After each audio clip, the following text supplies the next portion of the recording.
अगर किसी की मृत्यु त्योहार के दिन हो जाए तो क्या वह त्योहार, जी हाँ, हमारे यहाँ ऐसा माना जाता है कि किसी भी त्योहार के दिन अगर कोई व्यक्ति न रहे, आशा शर्मा का प्रश्न है, कोई न रहे, तो उस समय फिर वो त्योहार हमारे यहाँ खंडित होता था, जब तक कि उस दिन अर्थात उस तिथि को हमारे यहाँ कोई नया जन्म न हो, कुछ ऐसी स्थिति न हो, गाय का बच्चा हो जाए, ये भी माना जाता है गाय ने भी बच्चा दे दिया है तो भी वो दिन शुभ माना गया है, मतलब स्टार्ट हो सकता है, तब तक ऐसा दर्शन आता है। दुर्गा खुश रहिए, खूब आनंद कीजिए। रश्मि श्री राधे। ओम कंवर खुश रहिए। जय गौ माता, जय गोपाल, जय हो पूजा श्री।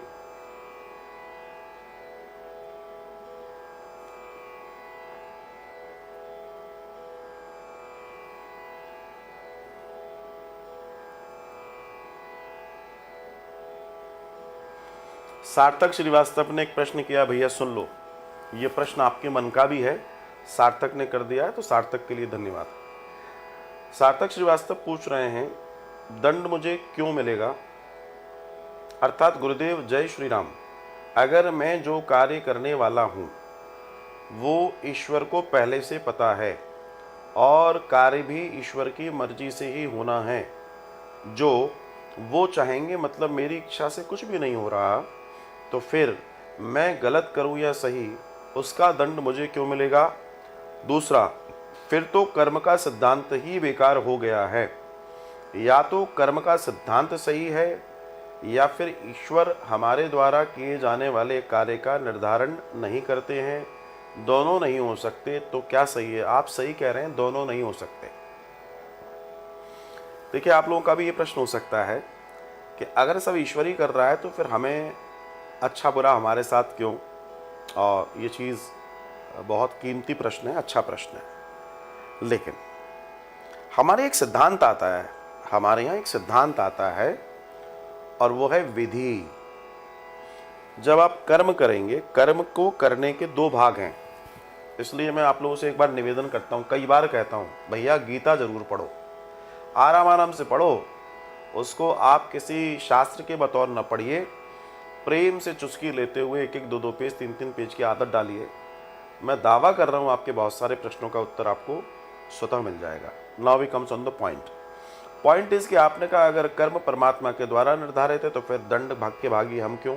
और अगर ऐसा नहीं है तो फिर ईश्वर के सिद्धांत दोनों में से कुछ एक सही होना चाहिए। तो बिल्कुल दोनों में से एक ही है, दो नहीं है। क्या है वो सुनिए। जब भी व्यक्ति जन्म लेता है तो उसके अंदर जो आत्मा प्रवेश कर रही है उस शरीर में, वो आत्मा अपने शरीर का निर्धारण और चयन स्वयं करती है।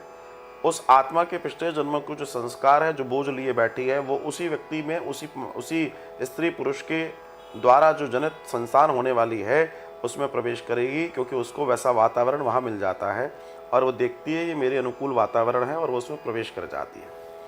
सिद्धांत नंबर 2, इसका मतलब ये है कि व्यक्ति अपनी छाप को लेकर आता है, अपनी छाप को लेकर आगे की कार्यक्रम करता है, राइट। अब हम सिद्धांत नंबर 3 में जाते हैं। सिद्धांत नंबर 3 कहता है कि आप जो भी कर्म कर रहे हैं उसके दो भाग हैं, एक है विधि, एक है निषेध। वेद में आया है दर्शन, उपनिषदों में आया है दर्शन। कर्म के दो भाग हैं, एक है विधि, एक है निषेध। विधि मतलब जो धर्म बताता है, निषेध मतलब जो धर्म मना करता है। अंडरस्टैंड? कर्म तो चोर भी कर रहा है, तो भगवान ने थोड़ी कहा है कि तू चोरी कर ले।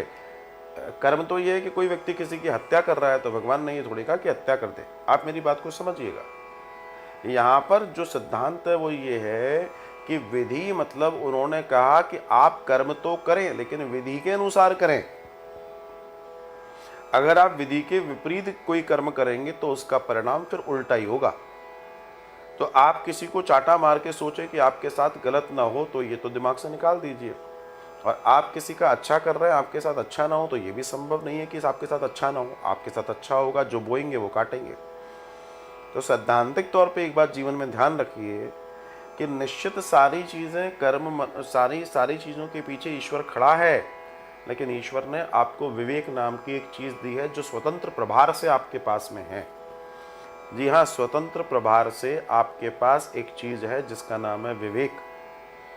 बुद्धि सबके पास है, बुद्धि पशु के पास भी है, लेकिन जो सुप्रीम चीज है वो विवेक। विवेक means what is right, what is wrong, what I have to do और नॉट टू डू। ये आपके जीवन में आपका विवेक बताता है। चलिए मैं आपसे एक बात और कहता हूं, सार्थक जी से नहीं कह रहा, आप सबसे कह रहा हूं। आप लोगों को मालूम है कि जब भी कभी आपका मन करता है मैं इस कार्य को कर लूं, ध्यान दीजिएगा बहुत, और अगर वो कार्य सैद्धांतिक रूप से सही नहीं है तो अंदर से क्या आवाज आती है? आपके आत्माराम जो आपके अंदर विराजमान है वो क्या कहता है? नहीं नहीं, ये गलत है, इसे मत करो। अंदर से सबसे पहले आवाज आएगी, सबसे पहले। लेकिन फिर हम क्या करते हैं? फिर अपनी कामनाओं का प्रभाव बढ़ाते हैं हम, और कामनाओं का प्रभाव बढ़ाकर हम क्या करते हैं? हम उस इंस्ट्रक्शन को जो पहली बार आया था, नहीं ये ठीक नहीं है, उसको हम दबा देते हैं और अपनी इच्छाओं के प्रभाव, अपनी कामनाओं के प्रभाव से उस कार्य को करने लगते हैं। अब मैं आपसे ये कहूं कि क्या आपको आपकी आत्मा ने नहीं रोका था कि नहीं ये गलत है?